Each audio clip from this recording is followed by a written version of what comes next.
everyone, welcome back to the channel. Sorry I haven't produced any videos for a while. Unfortunately, more bad news. We lost our little dog Timmy. I think I showed him in a video a few videos ago when I was repairing the window regulator to a 123. He was at the end there, but yeah, his whole kidneys failed and he was getting old, 18 years, and we had to let him go. So yeah, I've been head's been in a different place, so I thought I'd get back and you know, get back and do something and try and reorientate again and get back into the project cars. And thought I'd start off with something small. This is the rear door, passenger door to my 4.5 108, and you probably noticed that a lot of the, not just the front windows but especially the back windows, tend to run pretty slow, and that's just down to lack of use and the grease inside the on the regulator gears getting all kind of gummy and gummed up, and then it can get to a point where you get regulator failure. Let me show you one that I pulled from a spare car that I have, and what can happen to it if you don't get in. Well, I mean, if you can do it every 10-15 years or so, I think you'd be really doing well. But let me show you the regulator and show you what can happen. Now this one is from driver's front side door, so it'll be fine for demonstration purposes, but on the face of it, it looks pretty nice, doesn't it? You know, looks like a nice regulator. But what happens, I don't know whether you can see that, but you can see the whole chassis is twisted and bent all out of shape, and that's due to, you can just feel it, these gears are completely dry of lubrication, and then once that gets stiff, it puts immense stress on these chassis. And these are those cast pot metal type chassis in the later 108s. My 68 has the heavier steel chassis that doesn't suffer, but these tend to twist and go all over the place. And you can see the orientation of the motor all twisted out of shape, and it's amazing that they still go up and down as they do. But what ends up happening is the gear comes in contact and starts scoring and jamming the teeth, and causes all manner of problems, and eventually just failure. You know, either the gears strip out, the teeth rip out, and then you've got a non-operating window. So what I'm going to do here, let's time this window up and down and see if we can improve it. It will certainly go up and down more efficiently and more smoother. So I'm going to pull this panel off. You don't need to see me do that because you've seen me do panel removal before in other videos. So let me get this panel off, remove the plastic, and we'll have a look at the regulator and we'll see if we can't improve the timing of it. Before I do that, let's time this window regulator. And I won't have a stopwatch because you can watch it in the video and just watch the time, and we'll see if we can improve it. So are you ready?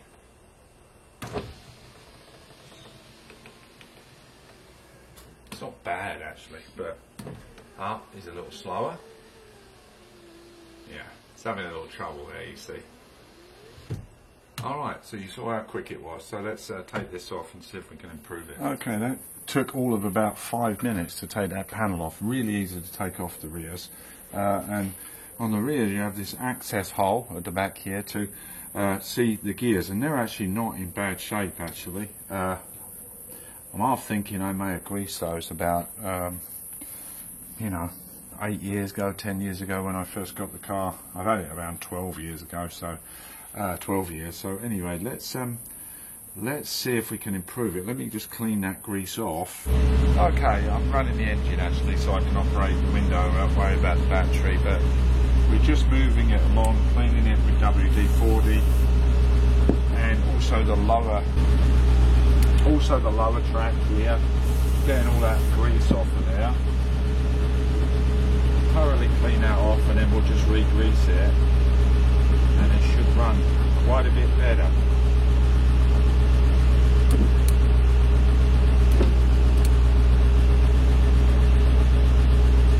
Now I like to use this silicone grease. It's always done well for me. It's a lighter type grease. Seal glide they call it. So I get a generous amount of that on there with a little chip brush. It finger around the back there, actually, probably be easier.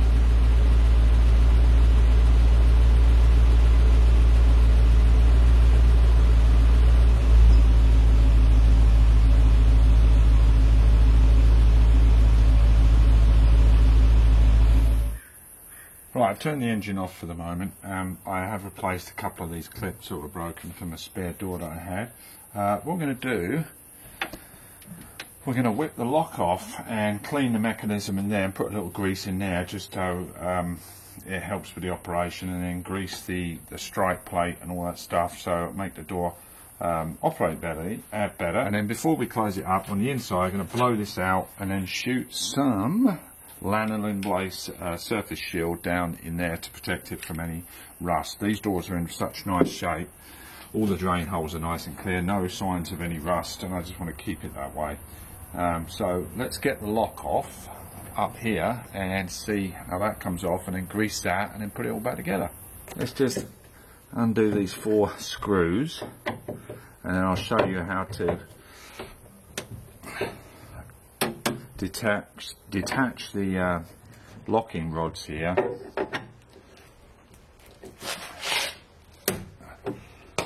Again, it's something that, I mean, who takes their locks off to lubricate their locks, really? I do. So, and on the outside the screws are slightly dome Phillips. On the inside they're, looks like they're flat. I don't know whether you can see it, there's a little clip here. This little clip, it's got a hole in the back and then it locks onto the rod. So let's take it off and you'll soon see how it works. There we go.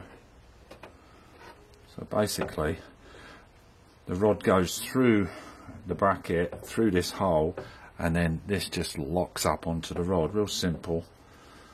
So that, put that aside. We got the, there we go. It's fairly dry in there, so I'll give that a brake cleaner off, and then we'll lubricate it up with some grease, make sure it's working right. The reason I'm taking these off, because the front door, I don't know whether you can see, there's a little tab there, had broken on the front one, and the door would lock, you know, the plunger would go down, but the actual door wasn't locked, so it was just that tiny little tab there broken off. And so I had a spare one of these lying around, and so I just replaced it. Look, the captured nut has come off with that guy. So right, so let's clean this off with some brake cleaner and re-grease it. And again, I just cleaned it off with brake fluid, brake cleaner, and then greased it with the same Seal Glide grease with the chip brush so I get it everywhere. And then we just got to screw this guy back on here. Get it in there. It's a little fiddly here, I think, to get that in there. So, I mean, that's a little fiddly to get back in there, but anyway,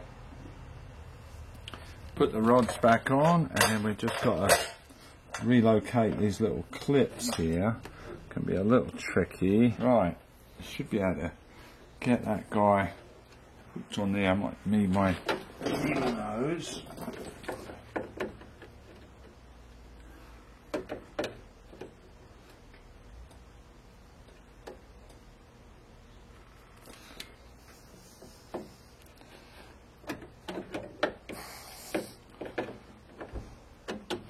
There we go.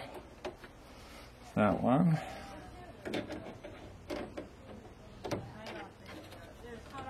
That's it.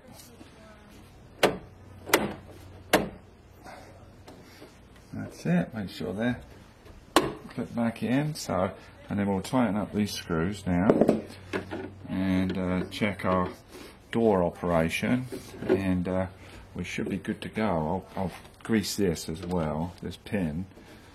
And we'll do it in the receiving hole in the door as well. So, and then we'll test it. There you go. Doesn't need a lot.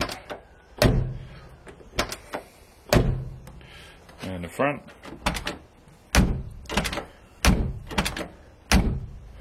Lovely.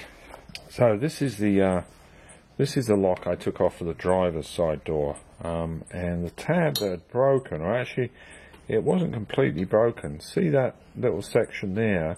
The tab was supposed to have hooked round to this lower lever here, and what it had done, it had straightened itself, okay, and then when I was touching it, it just broke free. So I think it had just stressed over the years.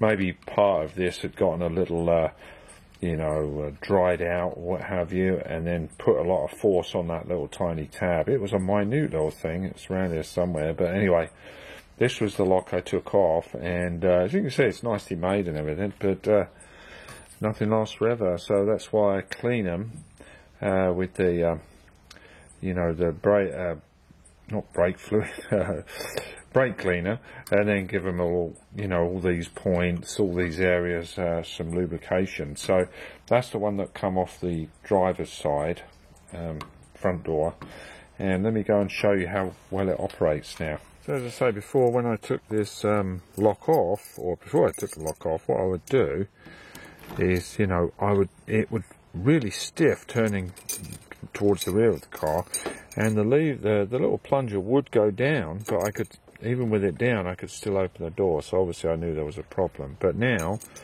well, you can see the plunger in there, now you can see the passenger one, everything's working really nicely now, and it's locked as it should be. So yeah, it doesn't really take very long to get in there and just lubricate those locks. They're so nicely made, and last for another 50 odd years. So let's see how this operates now. We'll all put that together in the door panel. I like to use the 303 marine protectant on all the interior panels. It doesn't leave that horrible, god-awful, sheeny crap that the other stuff leaves behind. So let's see the improvement of the window. Well, on the downside, it's probably improved on the downside. Yeah, operates pretty nice. It's still a little sluggish on the upside, especially around here. Oh, actually that's improving. I think helping cleaning the edges of the glass helps inside this windlace. So look at that. Operates nice and smooth now. Lovely job. So that's it for this video. Looks like the window is operating a little faster on the down, still a little bit slow on the uptake, but I think lubricating the actual glass itself with a bit of Windex gets sort of filth and dirt that builds up and crap inside that windlace channel.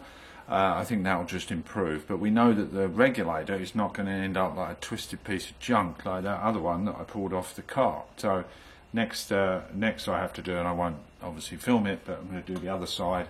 And I do actually, what I might film is I've got a little issue with the regulator on the passenger side front. It's getting up to the top and then juddering. It's probably a tooth or something like that there's a problem with. So thanks a lot for watching, guys. In the next coming videos we're going to jump back on the project. We do have the 380 SL as sold now, so that will free up a ton of space in the garage, because as you know, I don't have a lot of space to work in, and so we can spread out a bit and get moving on the project and all the other many other jobs that I've got to do. So thanks a lot for watching, guys. Appreciate it, and I'll see you in the next one. Cheers. Bye bye.